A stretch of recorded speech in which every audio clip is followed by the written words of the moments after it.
राम राम दोस्तों, आज की हमारी इस वीडियो में हम आपके लिए जितिया व्रत की कथा लेकर आए हैं। एक समय की बात है, नर्मदा नदी के पास कंचनवटी नाम का एक नगर था। नदी के पश्चिम दिशा में मरुभूमि धीणे, जिसे बालोहटा भी कहा जाता है, वहाँ वह विशाल पाकड़ का एक पेड़ था। उस पेड़ पर चीन रहती थी और पेड़ के नीचे एक खोकर था जिसमें सियारिन रहती थी। चील और सियारिन में गहरी दोस्ती थी। एक बार दोनों ने मिलकर कुछ स्त्रियों को जितिया व्रत करते हुए देखा। तब उन्होंने यह व्रत करने का संकल्प लिया। फिर दोनों ने भगवान ज्योत की पूजा करने के लिए निर्जल व्रत रखा। व्रत के दिन उस नगर में एक बड़े व्यापारी की मृत्यु हो गई और व्यापारी का दाह संस्कार उसी मरुधर पर किया गया।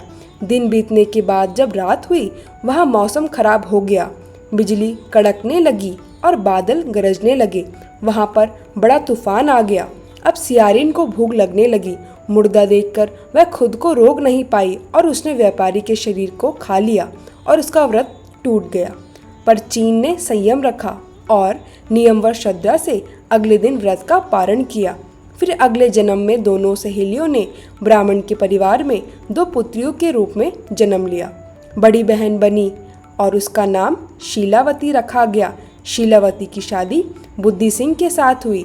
सियारिन छोटी बहन के रूप में जन्मी और उसका नाम कपूरवाती रखा गया। उसकी शादी नगर के राजा मलाई से हुई। अब कपूरावती कंचनवटी नगर की रानी बन गई। भगवान शिव वाहन के आशीर्वाद से शीलावती के साथ पुत्र हुए, पर कपूरावती के सभी बच्चे जन्म लेते ही मर जाते थे। कुछ समय बाद शीलावती के पुत्र बड़े हो गए और राजा के दरबार में काम करने लगे। कपूरावती के मन में ईर्ष्या की भावना जगी।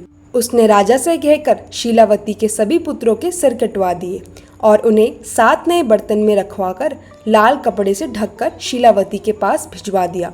इस पर भगवान जी उक्त वाहन ने मिट्टी से 7 भाइयों के सिर बनाए।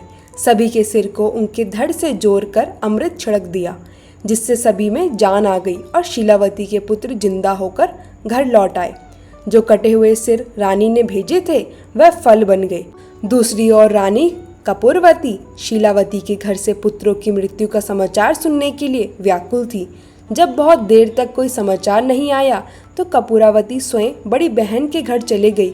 वहाँ सबको जिंदा और खुश देखकर वह बेहोश हो गई। जब होश आया तो उसने अपनी बहन को सारी बातें बता दी और अपनी गलती का पछतावा हुआ। भगवान जी उक्त वाहन की कृपा से शीलावती को पूर्व जन्म की बातें याद आई। वह कपूरावती को लेकर पाकड़ के पेड़ के पास गई और उसे सारी बात बताई। यह सुनकर कपूरावती उसी समय मृत्यु को प्राप्त हुई। जब राजा को यह खबर मिली तो उसने उसी जगह पर पाकड़ के पेड़ के नीचे कपूरावती का दाह संस्कार कर दिया। हे भगवान ज्योतवाहन, जैसे आपने शीलावती के पुत्रों की रक्षा की, वैसे ही हम सभी पर अपनी कृपा बनाए रखना। राधे राधे श्याम।